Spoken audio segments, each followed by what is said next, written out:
Oke, jadi topik yang kita bahas sekarang ini judulnya pantulan dan transmisi ya. Tapi sebelum kita bahas ini, kita bahas dulu tugas yang kemarin ya. Kita lihat dulu. Oke, jadi ini tugas yang kemarin ya. Jadi kemarin ada kesalahan sedikit di, kalau nggak salah saya tulis di sini cost ya. Jadi dua-duanya cost. Yang betul adalah ini satu sen, ini cost ya. Jadi kita diminta membuktikan bahwa ekspresi dari koefisien Fresnel ya untuk TE, transfer selected, itu bisa diekspresikan seperti itu ya. Nah, jadi tentunya saya lihat sudah banyak yang benar kemarin awalnya ya. Cuma sayangnya yang di atas juga dijabarin ya. Yang di atas tidak perlu dijabarin, kita jabarin yang di bawah saja. Jadi yang di bawah adalah sin theta I ini sama dengan sin theta I cos theta T plus sin theta T cos theta I ya. Jadi itu aja. Oke, terus kamu tulis ulang, terus kamu akan dapatkan, masukkan ke situ ya. Jadi jadinya 2 sin theta T cos theta I per ini ya. Jadi sin theta I cos theta T plus sin theta T cos theta I. Oke. Nah, ini tinggal kamu bagi ya. Coba saya lihat dulu. Oke, tinggal sama-sama dibagi sin theta T, di sini dibagi sin theta T juga ya. Sehingga kamu dapat di atas 2. Atau tetap bagi sin theta I aja ya. Sin theta I ya. Sin theta I, jadi di atas menjadi cos theta I. Nah, jadi ekspresinya di sini jadi sin theta T per sin theta I. Seperti itu ya. Dibagi, di bawahnya jadinya ini hilang. Ya, jadi ini cos theta T ditambah sin theta T per sin theta I kali cos theta I ya. Jadi ini dibagi sin theta I juga boleh, sin theta T juga boleh ya. Jadi saya tulis ini biar nanti sama aja ya. Coba kita lihat sekarang ya. Jadi kita pakai hukum Snellius ya. Jadi hukum Snellius kita untuk pembiasan ya. Jadi kita dapat punya NI atau N1 sin theta I itu sama dengan N2 sin theta T ya, transmisi ya. Sehingga kalau kita tulis sin theta T per sin theta I itu sama dengan N1 per N2. Oke, jadi ekspresi ini kamu masukkan ke sini, nanti kamu akan dapat, saya tulis sini ya. Jadi nanti koefisiennya itu ya, itu sama dengan yang di atas 2.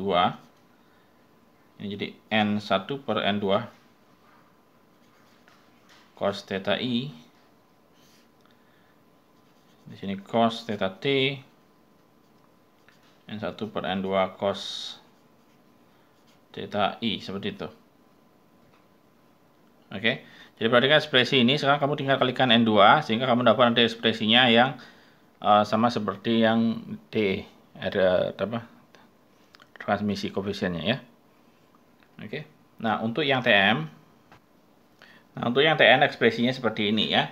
Jadi sama seperti tadi, kita tinggal jabarkan yang ini ya. Nah, untuk menjabarkan yang ini kamu juga pakai sifat-sifat trigonometri ya. Jadi kira-kira yang pakainya apa? Yang kita pakai itu adalah sin A plus B itu sama dengan sin A cos B ya plus sin B cos A, yang itu ya. Terus ini kita balik ya. Jadi ada di sini sin A min B adalah sin A cos B minus di sini sin B cos A ya. Jadi kamu tinggal tambah, sini kamu dapat nanti ini tambah ini ya, sin A plus B plus sin A min B, oke, sama dengan 2 sin A cos B. Nah, perhatikan di sini ini jadi A-nya, ini jadinya B. Oke, jadi di sini kita punya nanti A sama dengan theta I plus theta T, B sama dengan theta I min theta T ya. Jadi kita dapat term yang ini ya, sama ini.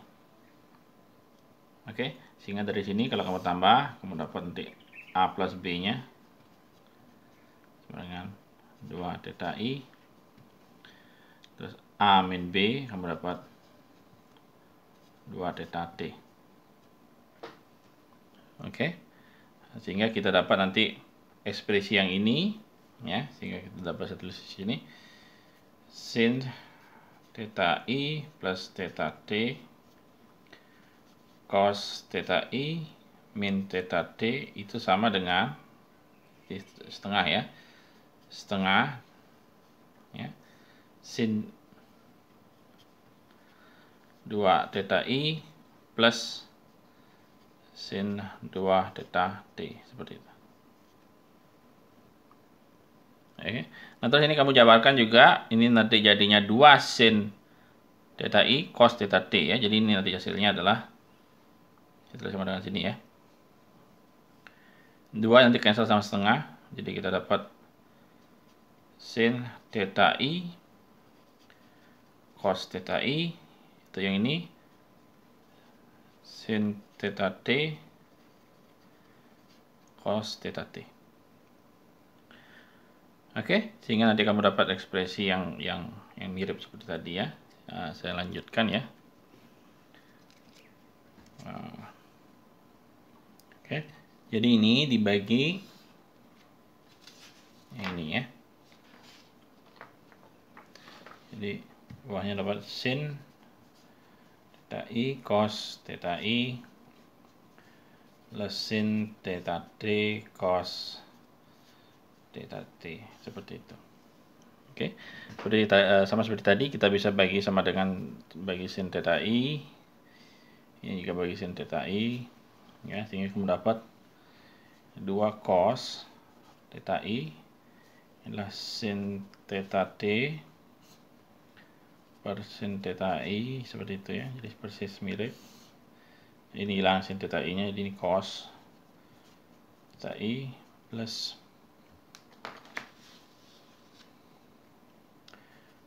sin theta T per sin theta I cos theta T.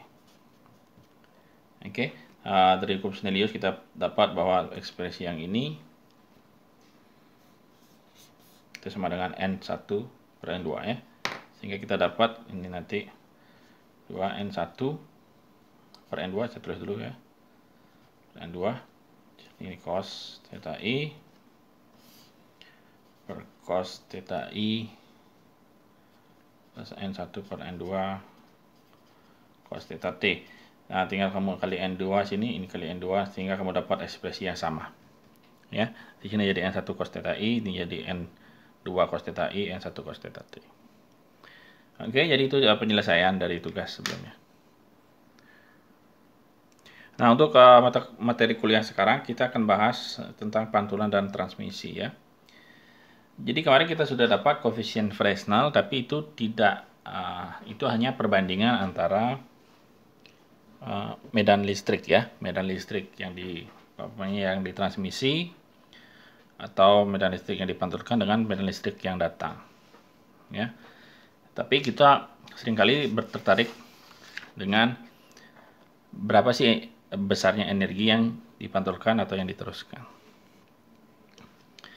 Ya, jadi untuk ini kita akan pakai hasil dari teori Maxwell ya. Jadi teori Maxwell bilang intensitas cahaya itu ya. Jadi intensitas cahaya ya, jadi kamu bisa lihat di catatan juga ya. Itu proporsional dengan itu sama dengan setengah. Ini kecepatannya ya. Kecepatan di medium itu ya. Jadi epsilon R ini permitivitas relatif namanya. Besarnya ini satuannya tidak punya satuan ya. Jadi ini ada permitivitas ruang hampa ya. Kali medan listriknya kuadrat. Oke, jadi dia tergantung dengan kecepatan, permitivitas material, dan medan listrik kuadrat. Ya, jadi kita perlu kuadratkan medan listriknya ya untuk mendapatkan intensitasnya, tentunya dengan faktor-faktor ini ya. Oke, nah kemudian kamu perhatikan di sini kalau dia membentuk sudut ya, kalau dia membentuk sudut. Kamu bisa bayangkan di sini ini kayak center ya. Jadi kamu umpamanya punya penampang center kita, ya, dia akan jatuh di sini umpamanya di permukaan kita ya. Nah jadi permukaan ini adalah permukaan yang sama ya. Jadi dia inilah luas yang istilahnya apa? Dari ketiga ini ya, dari ketiga beam inilah permukaan yang sama. Ya, jadi area yang sama ya dari ketiga beam ini ya. Jadi area di sini, jadi kalau kita mau cari energi ya, nanti kita harus kalikan dengan penampangnya ya, penampangnya. Karena intensitas itu adalah energi daya per area ya, daya per area. Jadi kita bayangkan umpamanya ada cahaya datang ya, dia memiliki luas permukaan ya, proyeksinya di sini A gitu ya.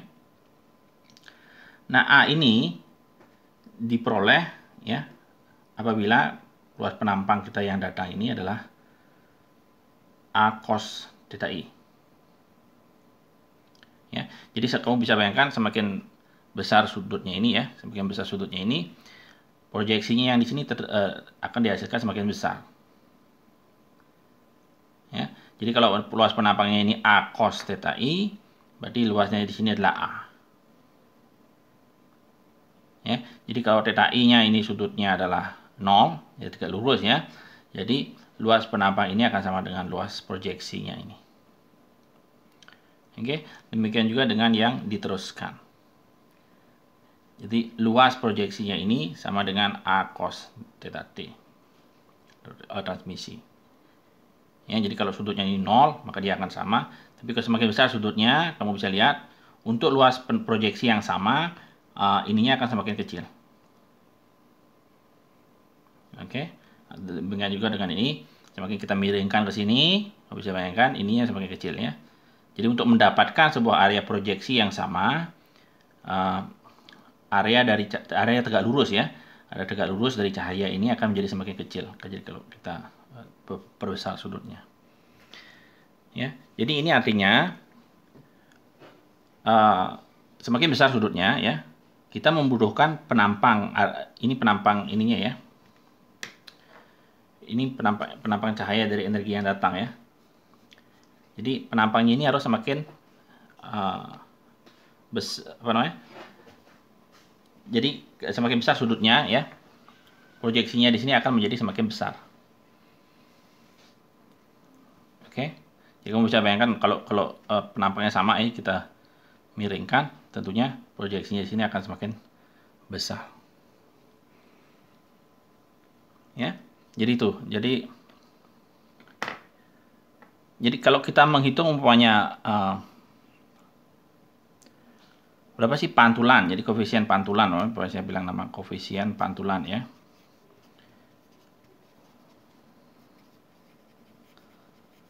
Jadi kalau kita menghitung koefisien pantulan, saya bilang R. Itu sebenarnya ada daya yang dipantulkan ya. Daya yang dipantulkan terus saya tulis PR per P insiden, P datang. Itu daya ya. Daya itu tentunya harus tahu ya, energi per waktu ya. Nah, sedangkan kamu bisa lihat di sini, kalau kita tahu intensitasnya, ya. Jadi kalau ini kita tahu intensitas R, umpamanya intensitas yang dipantulkan, ya. Ini kalau kita ingin dapat daya, kita harus kalikan dengan area yang tegak lurus, ya. Dalam hal ini adalah A cos theta R dibagi dengan intensitasnya dia I insiden yang datang, ya, kali A cos theta I. Oke. Jadi ini pengaruh sudutnya, ya. Jadi selain jadi ada faktor cos di sini, ya. Selain ada pengaruh dari koefisien Fresnelnya, ya. Jadi kalau kita lihat, nah kebetulan kalau di bidangnya, jadi mediumnya di atas sama, ya. Jadi kita nilai cos theta R sama dengan cos theta I, sehingga kita dapat ini sama dengan, ya, IR per IT I insiden. Ya. Jadi ini artinya intensitas yang dipantulkan bagi dengan intensitas yang datang. Oke, ini namanya koefisien pantulan. Bagaimana koefisien transmisi? Koefisien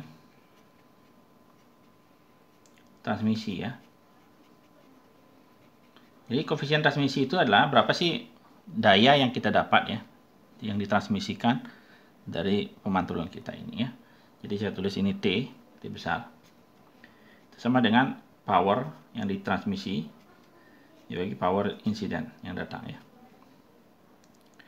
Nah, power transmisi, kamu bisa lihat sekarang sudutnya beda, ya. Jadi ini sama dengan intensitas transmisi dikali A cos theta T dibagi insiden intensitas yang datang, intensitas di sini, kali A cos theta insiden. Jadi sekarang karena materialnya beda, ya, atas sama bawah. Di sini punya N1, insiden N2 gitu, ya. Jadi kita punya sudut insiden sama sudut transmisinya beda, sehingga kita di sini kita dapat A-nya kita bisa coret cuman IT per insiden kali cos theta T per cos theta I. Oke. Jadi di sini ada faktor sudutnya untuk transmisi, di sini tidak ada, ya, karena sudutnya sama. Oke. Nah, selanjutnya kita gantikan yang ini, kita masukkan ke sini, kita gantikan ini, kita akan dapat nilainya sebagai berikut. Oke, jadi koefisien pantulan tadi tidak ada faktor sudut di sini, ya, sehingga kita dapatkan seperti ini, ya, kita dijabarkan. Nah, tentunya karena materialnya yang sama, ini kita bisa juga coret, ya, karena kecepatannya juga sama, ya, karena dia di atas, ya, jadi reflected, ya. Jadi sama-sama di atas, jadi kecepatannya di sini sama. Sini kita bisa coret, ini coret, ya. Ini juga sama materialnya, kita coret. Ya, setengahnya juga coret, sehingga kita dapatkan bahwa ini sama dengan ER per EI kuadrat. Ya. Jadi kemarin kita dapat ini adalah definisi dari R kecil, ya. Jadi R kecil kuadrat. Jadi ini adalah koefisien R itu koefisien Fresnelnya, ya. Fresnel, ya. Seperti itu. Nah, bagaimana koefisien terusan atau transmisi? Oke. Nah, untuk koefisien transmisinya ada faktor sudut di sini, ya, cos theta T, cos theta I. Dan kita masukkan nilai intensitasnya, ya. Jadi ada faktor kecepatan, ada faktor epsilon R. Jadi karena materialnya berbeda, ini juga beda, ya. Jadi VT per VI beda, epsilon R per yang transmisi sama epsilon R yang insiden juga beda, ya. Terus ada faktor sudut di sini, ya. Nah, kamu harus tahu bahwa epsilon R itu sama dengan N kuadrat. Jadi kalau dia di atas, berarti NI yang ada di sini, ya, insiden. Kalau dia di sini berarti NT, ya. Jadi demikian juga dengan VT atau kecepatan, ya. Kalau di transmisi berarti ini sama dengan C per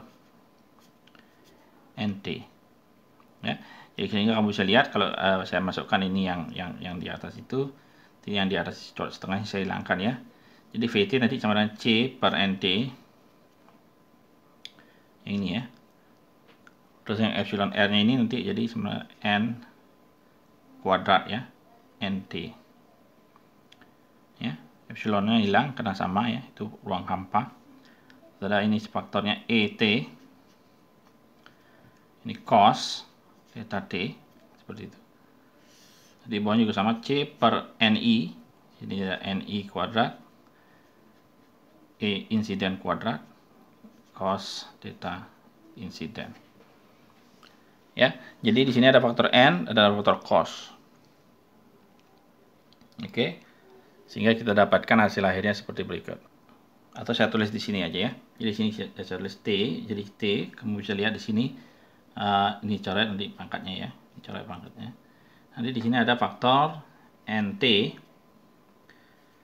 cos theta T per di bawahnya NI cos theta I. Ini kali ini ET per EI kuadrat ya. Dan kita tahu ini adalah definisi dari T. Yang ini ya. Ini T kecil ya. Sehingga kita dapat bahwa koefisien transmisi NT theta T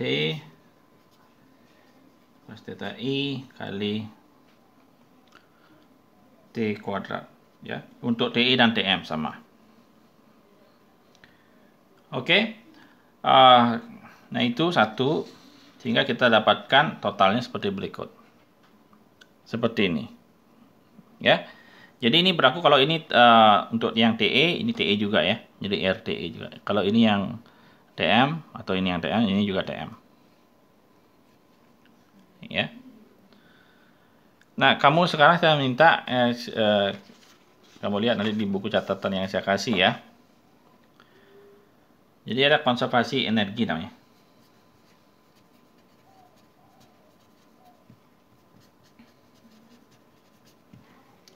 Jadi energi itu konsep ya. Jadi harus tetap ya. Jadi kalau kamu lihat di sini ya. Jadi kalau energi yang masuk ke sini ya, itu sama dengan energi yang dipantulkan ditambah energi yang diteruskan. Jadi sehingga kita dapat, pokoknya saya taruh dalam bentuk energi atau daya ya. Jadi P insiden itu sama dengan P reflected ditambah P transmitted ya. Jadi kalau saya bagi 1 sama dengan PR per PI PT per PI. Jadi ini adalah PR per PI itu adalah R besar, inilah T besar. Oke. Jadi saya minta ini dibuktikan ya. Jadi dengan menggunakan yang ini dan yang ini. Oke. Jadi buktikan relasinya ini betul ya. Tentunya kamu harus cek untuk TE, kasus TE dan kasus TM. Oke. Jadi untuk masing-masing itu silahkan dibuktikan apakah relasi ini bertahan untuk kasus masing-masing ya. Itu ya, sekarang kita lanjutkan ke topik yang berikutnya. Ya, jadi topik yang akan kita bahas sekarang namanya pemantulan sempurna. Ya. Jadi pemantulan sempurna ini sudah kamu kenal dari SMP mungkin ya. Jadi ini terjadi apabila cahaya itu datang dari permukaan yang padat ke yang renggang. Ya. Jadi kalau kita tulis hukum Snell ya. N1 sin theta 1 insiden itu sama dengan N2 sin theta transmisi. Ya. Jadi kalau kemarin kita bahas kalau N1 umpamanya lebih kecil sehingga nanti kita dapat sudut yang ditransmisikan jadi pokoknya N1 lebih kecil daripada N2 ya. Jadi kalau ini ada sudut besar ini jadi sudut kecil. Ya. Tapi kalau sebaliknya umpamanya sekarang N1 itu lebih besar daripada N2. Ya. Maka kalau kita punya sudut kecil datang seperti itu, maka yang diperlukan yang ditransmisikan adalah sudutnya besar. Seperti itu. Oke. Jadi tentunya ada yang dipantulkan ya. Jadi yang dipantulkan juga sama sudutnya ya. Nah, tapi kamu bisa lihat kalau saya perbesar lagi sudut insiden, tentunya ini semakin besar ya. Jadi nanti ada nilai di mana sudut ini sudut transmisi, ini sudut insiden. Jadi apabila N1 lebih besar daripada N2 ya, nanti akan ada, ini terbentuk pemantulan sempurna apabila sudut theta T itu mencapai pi per 2 atau 90 derajat. Ya, apabila yang terjadi ini artinya sin theta T-nya itu 1. Jadi kita dapat N1 sudut pemantulan sempurna ya, kita namakan sudut kritikal itu sama dengan N2. Ini Komsnelius kita pakai cukup ya. Jadi kita dapatkan sin berapa sih sudut kritikalnya? Itu sama dengan N2 per N1. Nah, tentunya nilai sin pasti harus lebih kecil dari 1 ya, sehingga di sini kita karena N2 lebih kecil daripada N1 ini terpenuhi ya. Jadi sudut kritikal itu sama dengan inverse sin dari N2 per N1. Oke. Nah, itu yang kita tahu dari hukum Snellius ya, yang sederhana itu ya. Cuma kita bisa sekarang bahas lebih detail apa sih yang terjadi dengan menggunakan hukum Fresnel. Kita pakai hukum Fresnelnya ya. Apa yang terjadi ketika sudut datangnya ya, ketika theta C itu lebih besar daripada sudut insiden lebih besar dari sudut kritikal ya. Oke, nah sebelum kita bahas lebih detail, nah prinsip pemantulan sempurna ini dipakai dalam komunikasi fiber ya. Jadi itu adalah dasar dari teknologi internet ya, sehingga kita perlu membahas ini lebih detail ya. Oke, kita lanjutkan ke hukum Fresnelnya. Oke, jadi ini adalah koefisien refleksi ya, koefisien refleksi dari koefisien Fresnelnya ya, koefisien Fresnel dari TE ya, kalau diatur mode TE ya. Nah, sekarang kita lihat ini N1, tentunya ini N2 ya. Nah, apabila N1 sekarang lebih besar daripada N2 ya, jadi nanti akan ada sudut di mana koefisien sudut transmisinya ini lebih besar daripada 90, bukan lebih besar ya. Jadi sudut transmisinya ini 90 ya. Itu terjadi awal dari pemantulan sempurna. Ya, seperti tadi ya. Jadi apabila theta insiden lebih besar daripada sinus min 1 N2 per N1, apa yang terjadi? Oke. Jadi untuk itu kita akan tulis ini dalam bentuk sudut insiden. Ya. Jadi kita kembali ke hukum Snellius. Hukum Snellius kita adalah N1 sin theta I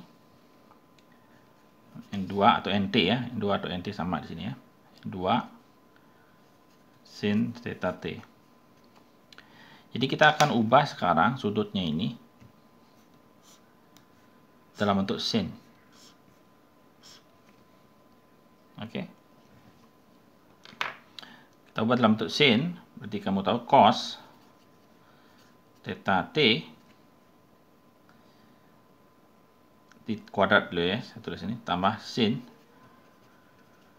theta T sama dengan 1 ya. Jadi ini adalah sifat trigonometri dari cos dan sin ya. Sehingga saya bisa tulis cos theta T itu sama dengan akar 1 min sin kuadrat theta T. Seperti itu. Oke. Jadi sekarang saya tinggal ubah ini dalam bentuk ini. Ya. Tapi ini masih dalam bentuk sin theta T, sehingga saya ubah dengan bentuk hukum Snellius ini ya. Di Snellius ini kita dapat apa?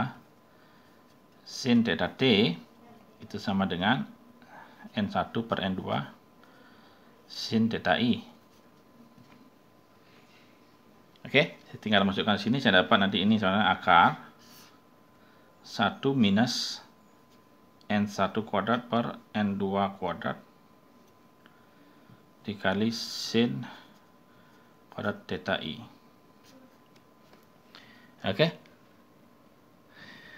Nah, ini adalah nilai cos theta T. Nah, perhatikan sekarang, apabila terjadi sudut insidennya lebih besar daripada sudut kritikal atau terjadi pemantulan sempurna, ini yang terjadi ya, maka sin, ya perhatikan ya ini, kurang ini dulu ya. Kurang ini dulu ya. Apabila terjadi pemantulan sempurna,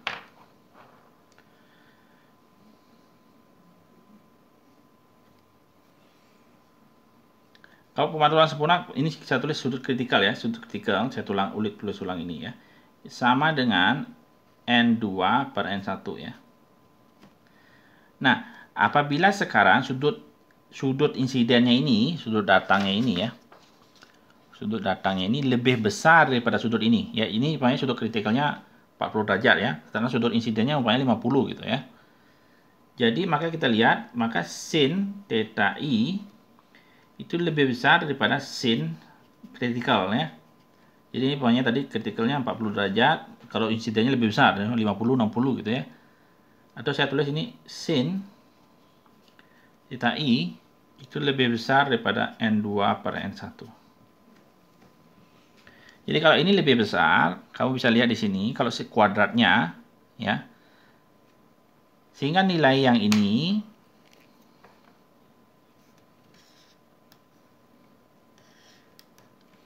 sekarang akan jadi lebih besar daripada 1. Ya. Jadi kalau kamu masukkan ini, nilai sin-nya ini lebih besar daripada N2 per N1 ya. Sehingga kalau ini lebih besar daripada nilai yang ini lebih besar daripada N2 per N1 kuadrat, maka ini akan lebih besar daripada 1. Jadi kalau ini lebih besar dari 1, 1 min bilangan ini akan menjadi negatif ya. Jadi ini jadinya akar negatif. Jadi apabila terjadi pemantulan sempurna saat ini lebih besar daripada sudut kritikal, maka cos theta T itu adalah imaginary. Imaginary akar berapa? Akar ini kalau saya balik ini ya, N1 kuadrat per N2 kuadrat, sorry, sin kuadrat theta I minus 1. Oke, jadi ini nilai sudutnya ini, kalau sudut insidennya lebih besar daripada sudut kritikal, maka nilainya ini akan menjadi imaginary. Oke, demikian juga dengan ini. Oke, sehingga kalau saya tulis ini ya, ini sin ya, jadi bukan cos ya, sehingga ini jadi imaginary ya, jadi ini bilangan kompleks. Imaginary, sedangkan realnya beda ya. Jadi ini realnya ini min imaginary plus real plus imaginary. Jadi dua bilangan kompleks. Oke, dan tentunya kamu harus tahu I itu adalah akar min 1 ya. Jadi ini nggak perlu kamu harus sudah tahu ini ya. Jadi kalau kamu masukkan tadi nilainya, sehingga kamu dapat bentuknya seperti ini ya. Nah, ini kelihatannya ribet ya, tapi sebenarnya nggak begitu ya. Jadi kamu perhatikan, ini sama dengan yang ini ya. Ini sama juga dengan yang ini. Oke. Sehingga itu kita kayak punya bilangan kayak seperti ini. A min IB A plus IB, seperti itu. Jadi kamu tinggal pakai analisa kompleksnya. Ya. Nah, di video berikutnya kita akan bahas lebih detail apa yang terjadi dengan koefisien ini, dan nanti kita akan lihat aplikasi dari hasil yang kita dapatkan di sini. Oke, sampai ketemu pada video berikutnya.